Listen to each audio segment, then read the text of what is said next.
Pendulum of length L, pendulum of length L is free to oscillate in vertical plane about point O in a medium of reference that is mu.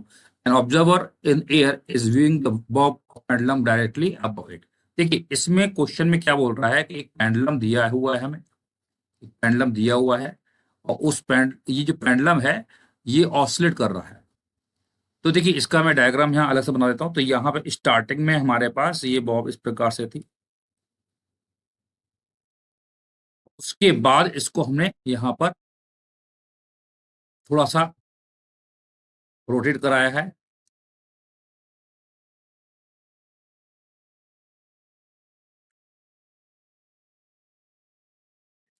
और ये pendulum इस प्रकार से हो चुका है।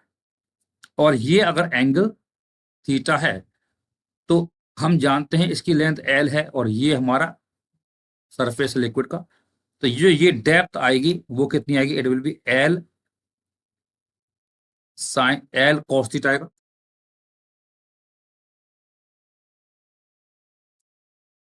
It will be your L cos theta,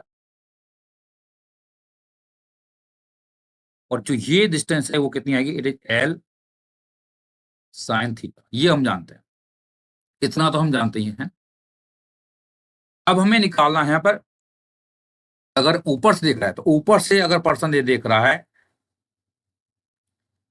तो ऊपर से देखेगा तो हम जानते हैं कि जो ये डिस्टेंस एल साइन थीटा है वो तो एच दिखाई देगा, यानी कि आपका जो, यानी इसको ऑरिजिन मानेंगे तो एक्स कोऑर्डिनेट तो हमारा क्या रहेगा, एल साइन थीटा ही रहेगा, इक्वेशन नंबर 1।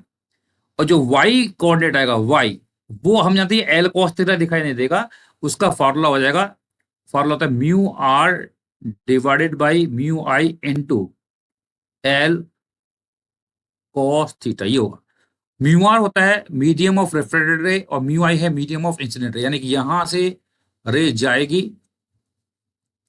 यहां से रे जाएगी और रे जब बाहर निकलेगी तो इसको बोलते हैं इंसिडेंट रे, ये है रिफ्लेक्टेड, यानी बाहर जो म्यू आर है उसकी वैल्यू 1 हो जाएगी, जो म्यू आई है उसकी वैल्यू दिया है that is mu. Mu R की वैल्यू यहाँ पर 1 है और म्यू आई की वैल्यू म्यू है एल कॉस थीटा, ये है वाई, इक्वेशन नंबर 2। तो हमें चाहिए इक्वेशन, तो हमें यहाँ पे साइन थीटा कॉस थीटा को हटाना पड़ेगा। तो यहां से साइन थीटा की वैल्यू निकालेंगे तो साइन थीटा कितना आ रहा है, साइन थीटा आएगा L by X by L, और कॉस थीटा की वैल्यू अगर हम निकालते हैं it will be Y divided by L divided by mu, ये आ गया। तो हमें निकालना है तो sine square theta plus cos square theta की वैल्यू कितनी आएगी, इट इज 1। तो it is X divided by L का square plus Y divide by L by mu का स्क्वायर बराबर 1। तो एक्स बाई एल का square plus Y divide by L divide by mu का स्क्वायर, तो आपका आंसर आएगा it is C only.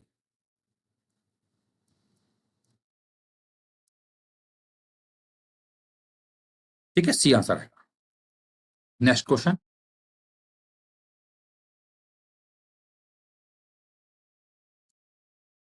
when a pin is moved along the principal axis of a small concave mirror, the image position coincides with the object at point 0.5 metre from the mirror. देखिए question में क्या बोल रहा है कि जब यहां पर एक कॉनकेव मिरर है और लिखा हुआ है कि ऑब्जेक्ट की जो पोजीशन है it is coinciding, the image position is coinciding with the object at 0.5। तो हम जानते हैं इमेज और ऑब्जेक्ट कोइंसाइड कर रही है, तो यानी कि जो 0.5 लिखा हुआ है ये हमारा क्या हो जाएगा, it is radius of curvature. हम जानते हैं कि सेंटर पर ही ऑब्जेक्ट और इमेज एक ही पॉइंट पर होते हैं, तो यहां से आर रेडियस ऑफ कर्वेचर की वैल्यू आ गई, तो आर की वैल्यू 0.5 मीटर ये हो जाएगी। अब यहां क्या बोल रहा है, if a mirror is placed at the depth of 0.2 meter in a transparent liquid, the same phenomena occurs when the pin is placed 0.4 meter from the mirror। देखो यहाँ पर क्या बोल रहा है कि हमने इसको एक लिक्विड में डाल दिया है तो वापस से वही फिनोमेना हो रहा है, यानी कि अब होगा क्या, यहाँ से देखिए रे जाएगी और यहाँ पर ये it will bend towards the normal क्योंकि ये मीडियम डेंसर है और वापस से वही इमेज बन रही है तो it should retrace its path. But हम जानते हैं इसको हम पीछे की तरफ एक्सटेंड करेंगे तो यहाँ ऊपर कहीं ऑब्जेक्ट बनेगी, है ना, ऊपर, यानी ये हमारा ऑब्जेक्ट है तो ऊपर कहीं इमेज बनेगी, ये इमेज बनेगी और इमेज जो है वो इसके सेंटर ऑफ कर्वेचर पर बने, यानी ये इमेज जो है सेंटर ऑफ और सेंटर ऑफ कर्वेचर की जो रेडियस है वो कितनी है, सेंटर ऑफ कर्वेचर की रेडियस कितनी है, 0.5 है ना, रेडियस ऑफ कर्वेचर 0.5 है। तो यानी कि यहां पर ये पूरी कंप्लीट डिस्टेंस जो होगी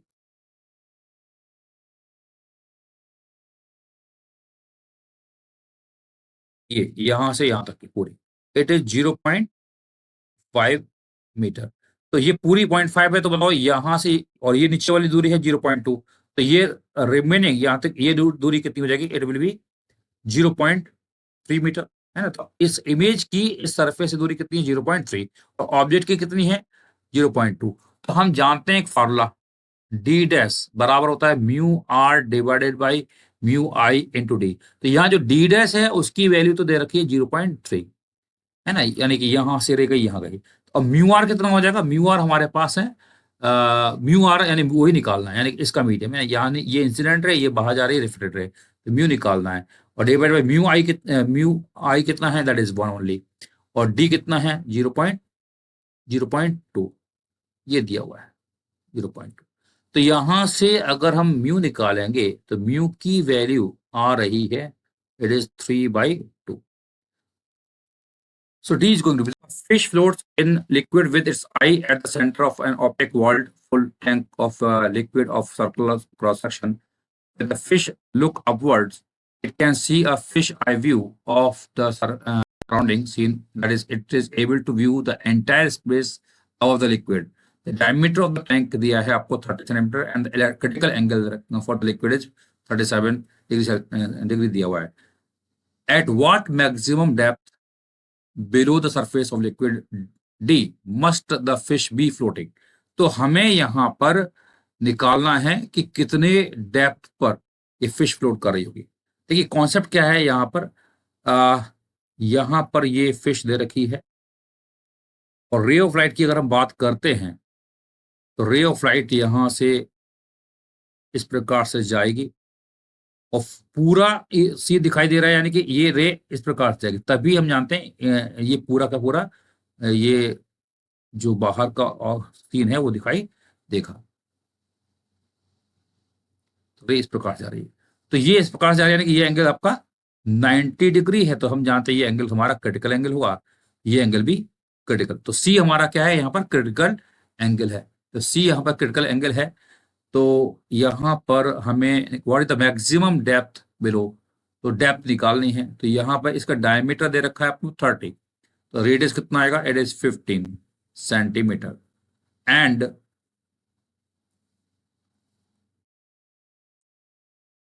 इट इज 15 सेंटीमीटर क्या है रेडियस। तो डेप्थ निकाला तो हम जानते हैं यहाँ पे tan theta tan C, C कितना है 37 degree, that is equal to radius R divide by D.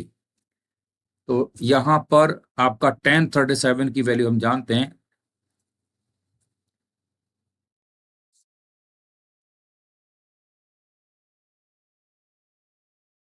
It is 3/4 और रेडियस हमारे पास है 15 डिवाइड बाई डी। तो यहां से डी कितना आएगा इट इज 20 सेंटीमीटर। सो इसका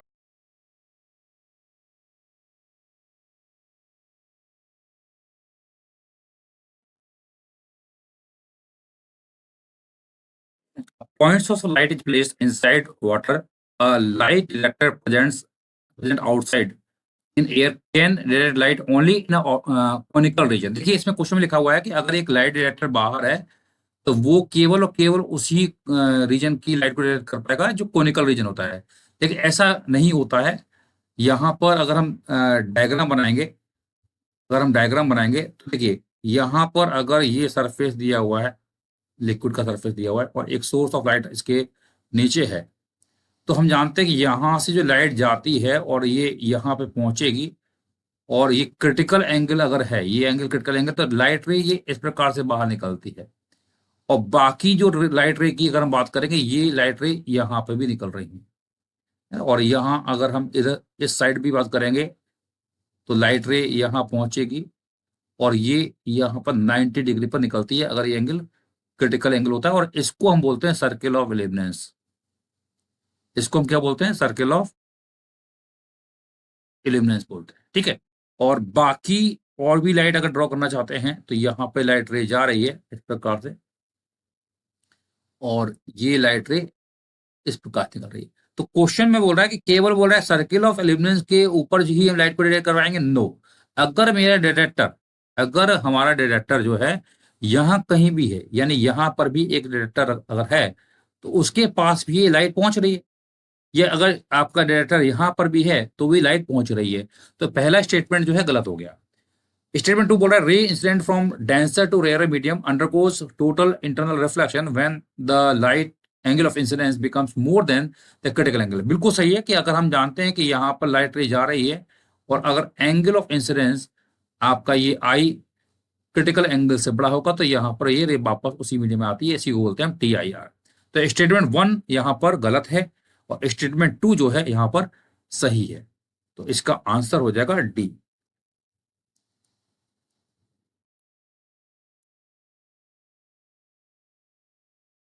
A glass slab of width t, reference mu is placed as shown in the figure. If the point object moves with a speed of 2 centimeter per second towards the slab, the speed observed will be। तो यहाँ ये object जो है 2 centimetre पर second से move कर रही है, तो इसकी स्पीड कितनी होगी वो निकालना है। निकालने का तरीका क्या रहेगा? मान लेते हैं ये जो डिस्टेंस है ये x है, लेट्स से ये डिस्टेंस हमने मान लिया x है, ये डिस्टेंस फिक्स है ना। तो और ये डिस्टेंस भी अगर मैं मान लेता हूं तो ये मान लेता हूं लेट्स से T1। देखो अब ये ऑब्जेक्ट मूव कर रही है आगे की तरफ, तो ये मूव करेगी तो हम जानते हैं ये जो डिस्टेंस x है वो वेरी करेगा, लेकिन ये t और ये T1 जो है वेरी नहीं करेगा। तो इस ऑब्जर्वर के रेस्पेक्ट में इस ऑब्जेक्ट की एपरेंट डिस्टेंस निकालते हैं, उसको मैं डी डैश बोल देता हूं। तो उसका फॉर्मूला हम जानते हैं कि डी डैश की वैल्यू हम निकालने का तरीका होता है medium of observer that is 1 bracket, यहां आएगा x डिवाइडेड बाई 1 प्लस ये है t divided by mu plus T1 divided by 1, ये वैल्यू आ गई। अब इसको हम क्या करेंगे? डिफरेंशिएट करेंगे, तो D D dash divide by D T. तो डिफरेंशिएट करेंगे तो x का डिफरेंशिएशन आता है dx बाई dt, और बाकी जो टर्म्स हैं उनका डिफरेंशिएशन 0 हो जाएगा। अब देखो यहाँ पर ये 2 सेंटीमीटर से आगे जा रहा है, तो dx बाई dt क्या होगा? ये x जो है डिस्टेंस कम हो रही है, इट विल बी -2 सेंटीमीटर पर सेकेंड। माइनस साइन केवल ये बता रहा है कि ये जो ऑब्जेक्ट है, ये इसकी जो इमेज है इस ऑब्जर्वर की तरफ आ रही है। तो आंसर आपका क्या होगा? इट इज 2 सेंटीमीटर पर second only.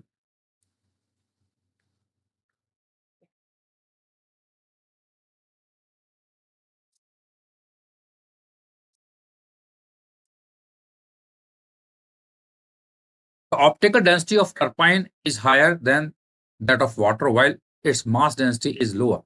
Figure shows a layer of turpine floating over water in a container for which one of the four rays incident on turpine in figure. The path shown is correct। तो ये देखिए, इसमें हम जानते हैं कि ये बाहर है एयर, फिर टर्पाइन है, वाटर है। और हम जानते हैं कि यहाँ पर जब भी एयर एयर जो है रेयर मीडियम है और टर्पाइन हमारा डेंसर मीडियम है। तो पहला ऑप्शन अगर आप ध्यान से देखेंगे, पहला ऑप्शन तो ऑल टुगेदर गलत हो गया, क्योंकि हम जानते हैं ये रे यहाँ पर आपका टकरा के इधर जाना चाहिए था, ये इधर गई है, ये पॉसिबिलिटी है नहीं। अब थर्ड ऑप्शन में देखिए यहाँ कोई डेविएशन नहीं आ रहा है, तो थर्ड ऑप्शन भी यहाँ पे वैलिड नहीं होगा। फोर्थ ऑप्शन देखेंगे तो यहाँ पर अगर मैं नॉर्मल ड्रॉ करता हूं तो लाइट रे ऊपर एयर से जा रही है टरबाइन में, तो टरबाइन जो है डेंसर मीडियम है, ऊपर हमारा रेयर है, ये हमारा डेंसर है, और ये हमारा ऊपर क्या है? रेयर है। और हम जानते हैं जब रे ऑफ लाइट रेयर से डेंसर में जाती है, it will bend towards the normal, but यहाँ it is bending away from the normal. तो ये ऑप्शन भी गलत हो गया। तो ओनली ऑप्शन इज 2, क्योंकि यहाँ पे जानते हैं नॉर्मल ड्रॉ करेंगे, लाइट रे गई, it is bending towards the normal. तो only option 2 is correct, so your answer will be B. तो बी यानी 2 option is correct answer. An isolated glass prism having refracted index mu has one of its face coated with silver. तो यहां पर question में बोल रहा है एक हमारे पास ग्लास प्रिज्म है, आइसोसेलेस ग्लास प्रिज्म है, तो ये दिया हुआ है और इसमें से बोल रहा है कि एक सरफेस जो है इट इज कोटेड, ये सरफेस जो है कोटेड है विद सिल्वर, ये दिया हुआ है। A light ray incident normally on the other face, तो यहां पर हमने लाइट रे को डाला हुआ है normally on the other surface.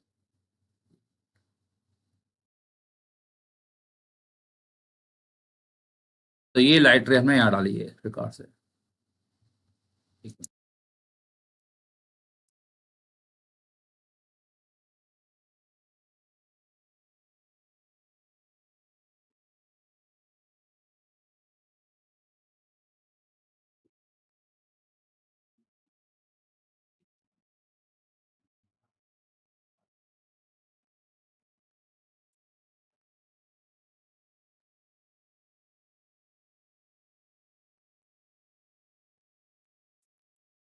यहां पर ये हमने लाइट रे डाली हुई है लाइक दिस, तो ये लाइट रे जो है इट इज इंसिडेंट नॉर्मली।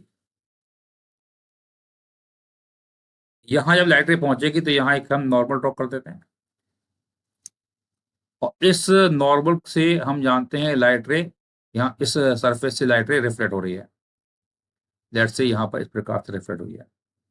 अब क्या बोल रहा है, light ray is normally on the other surface which is equal to the silver face, यानी ये दोनों फेस बराबर है। The ray of light is reflected twice on the same side, यानी कि एक तो यहाँ रिफ्लेक्शन हुआ और एक यहाँ पर भी रिफ्लेक्शन होगा। तो यहाँ पर भी मैंने एक नॉर्मल ड्रॉ कर दिया twice on the same size face and then emerges through the base।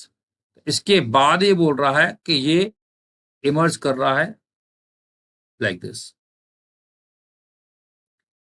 तो हमें निकालना है angle of the prism, angle of prism हमें निकालना है। तो कैसे निकालेंगे समझते हैं। देखिए अगर ये एंगल मैंने मान लिया ए है और ये एंगल 90 डिग्री है, तो ये ए है, ये 90 डिग्री है, समझाते हैं ये एंगल कितना होगा 90 डिग्री माइनस ए, और ये 90 डिग्री माइनस ए, तो ये एंगल हमारा ए हो जाएगा। और ये ए है, समझा दें एंगल ऑफ इंसिडेंस और एंगल ऑफ रिफ्लेक्शन बराबर है, तो ये भी ए है तो ये भी ए है। और देखिए ये जो लाइट रे है और जो ये नॉर्मल है ये यार ये दोनों क्या पैरेलल है, ये पूरा एंगल 2a है, तो ये एंगल भी हमारा 2a हो जाएगा, और ये 2a है तो ये भी 2a हो जाएगा। और ये हमारा है 90 डिग्री माइनस 2a, है ना, ये हम बोल सकते हैं 90 डिग्री माइनस 2a हमारा ये एंगल होगा।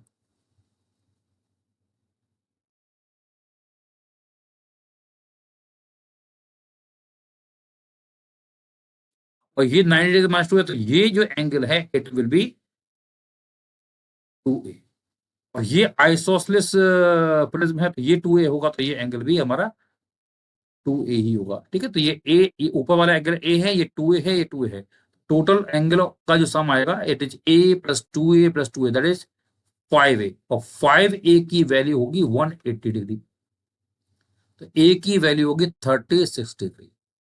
तो ये एंगल ऑफ प्रिज्म की वैल्यू 36 डिग्री आ गई, यानी कि एक एंगल तो 36 हुआ, दूसरा क्या है 2a, तो ये 2a है तो दूसरा एंगल हो जाएगा, यानी कि 2a जो है इट विल बी 72 डिग्री और दूसरा भी 7, यानी कि आपका एक एंगल 36 है और बाकी दोनों एंगल कितने हो गए 72 एंड 72।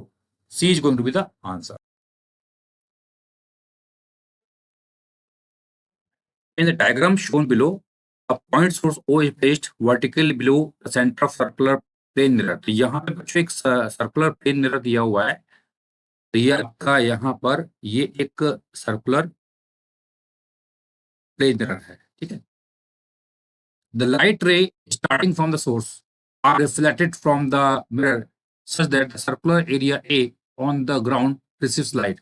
देखो यहाँ एक सोर्स ऑफ लाइट है, तो यहाँ से जो लाइट जा रही है वो स्ट्रेट जा रही है, तो ये जो व्हाइट कलर की जो लाइन में ड्रॉ की है वो लाइट रे है जब आपका ये स्लैब नहीं था, है ना, जब स्लैब नहीं था तब ये लाइट रे जा रही है, और जब ये लाइट रे जा रही है तो यहाँ इस पॉइंट पे टकरा के लेट्स से यहाँ कहीं मिलती है, इस पॉइंट पे। ऐसे ही यहाँ पर जो लाइट रे जा रही है, तो ये लाइट रे गई और ये वापस टकरा के इस पॉइंट में मिल रही है, तो यहाँ पर एक शैडो बन जाएगा, ठीक है, ये बोल रहे हैं। Now the glass slab is placed between the mirror and the source O. अब देखिए इसमें अगर मैं ग्लास स्लैब डाल देता हूँ, what will be the magnitude of new area on the ground receiving light.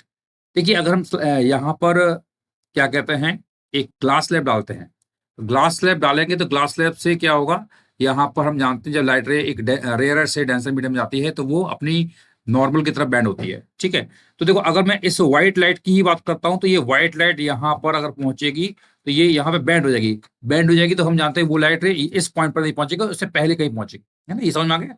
अगर मैं इस व्हाइट लाइट को कंसिडर करता हूँ, तो मुझे अगर इस पॉइंट पे लाइट को पहुंचाना है तो वो मुझे वो लाइट कंसिडर करनी पड़ेगी जो थोड़ा इसके लेफ्ट में होगा, जो व्हाइट लाइट है उसके लेफ्ट में जो येलो लाइन है वो मैंने कंसिडर किया हुआ, तो ये इस प्रकार से जाएगी, अंदर जाएगी तो it will bend towards the normal, यहाँ अंदर गई, और फिर जब यहाँ वापस यहाँ पहुंचेगी it will bend further away from the normal, और मैंने इस प्रकार से इसको बनाया हुआ कि ये इसी पॉइंट पहुंचे। तो अब जो देखो यहाँ इस पॉइंट से स्टार्ट किया था और इस पॉइंट पहुंचा, तो बाई सिमेट्री, यानी कि अगर मैं इसकी बात करता हूं तो ये सिमेट्रिकल होना चाहिए, इस एंड के बोर्ड सिमेट्रिकल होना चाहिए, तो जो स्ट्रक्चर यहाँ आ रहा है वैसा स्ट्रक्चर यहाँ पर ये रिपीट करेगा, जैसी रे डायग्राम ऐसा यहाँ पर आ रहा है वैसा रे डायग्राम यहाँ पर ये रिपीट करेगा। तो यानी कि यहाँ से रिफ्लेक्ट होने के बाद ये थोड़ा इधर पहुंचेगा, फिर यहाँ पहुंचेगा, it will bend towards the normal, फिर अंदर जाएगा, then it will bend further away from the normal, and finally इस पॉइंट पर आएगा। तो बेसिकली यहाँ पर हम ये बोल सकते हैं कि यहाँ पे मैंने एक लाइन ड्रॉ कर रही है, तो आपका राइट हैंड साइड वाला पार्ट और लेफ्ट हैंड साइड वाला पार्ट आपस में एक दूसरे के रेस्पेक्ट में क्या होना चाहिए, शुड बी मिरर इमेज, है ना, शुड बी मिरर इमेज, जैसे पहले था वैसे अब यहाँ पर होना चाहिए। तो इसका मतलब ये हुआ कि जो फाइनल रे होगी वो उसी पॉइंट पे पहुंचेगी जहां पहले जो व्हाइट रे पहुंच रही थी। इसका मतलब ये हुआ कि जो एरिया आएगा वो सेम ही आएगा। तो यहाँ पे आंसर क्या आएगा, इसका ए आंसर हो जाएगा।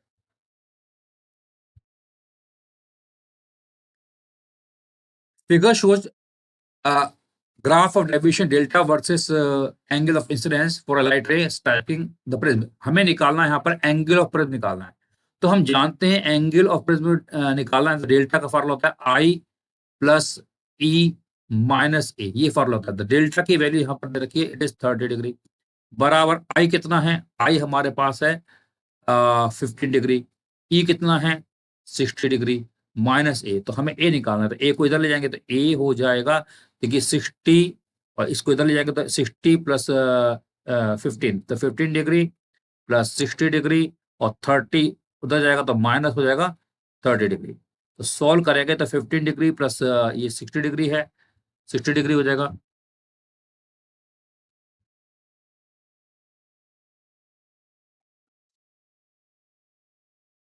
ये 60 डिग्री है माइनस 30 डिग्री, तो 60 degree minus 30 degree, 30 degree 30 plus 15 कितना आएगा, इट इज 45 डिग्री। तो यही हमारा एंगल ऑफ प्रिज्म हो जाएगा।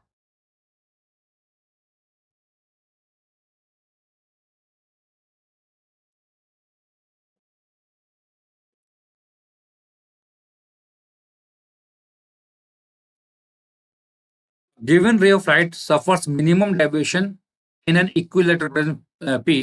If refractive index increases slightly, then the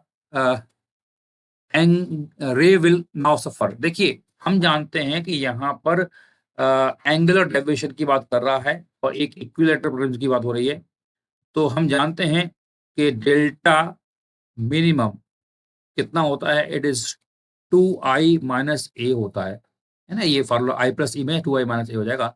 तो यहाँ पर हमें आई की बात करेंगे तो आई निकालने का तरीका हम जानते हैं कि यहाँ पर अगर एक ये प्रिज्म है जो कि इक्विलैटरल प्रिज्म है ना, तो यहाँ पर अगर हम एक नॉर्मल ड्रॉ कर देते हैं तो ये रे यहाँ से जा रही है एंड ये रे यहाँ पहुंची और फिर ये रे यहाँ बाहर निकल गई, है ना, ऐसा कुछ होगा। तो ये है, तो ये एंगल हमारा अगर ए है तो हम जानते हैं ये एंगल a/2 हो जाएगा। तो क्या बोल रहा है यहाँ पर, अगर हम म्यू बढ़ा रहे हैं, है ना, तो ए भाई आपका ये ए हमारा कितना है 60 डिग्री है, तो ये हमारा कितना हो जाएगा, इट विल बी 30 डिग्री। और आई निकालते हैं तो आई कैसे निकालेंगे, तो यहाँ इसमें लगाएंगे तो साइन आई बराबर होगा म्यू साइन 30 डिग्री, हाँ है ना। तो अगर मैं म्यू को बढ़ाता हूँ, क्या लिखा है यहाँ पे, इफ रिफ्रैक्टेंस इंक्रीज, तो म्यू को बढ़ाएंगे तो करस्पॉन्डिंगली आई भी क्या होगा, बढ़ेगा, और आई बढ़ेगा तो हमारा डेल्टा मिनिमम क्या होगा, इट विल आल्सो इंक्रीज। सो इसका आंसर क्या होगा, it will be having greater deviation, A will be the answer.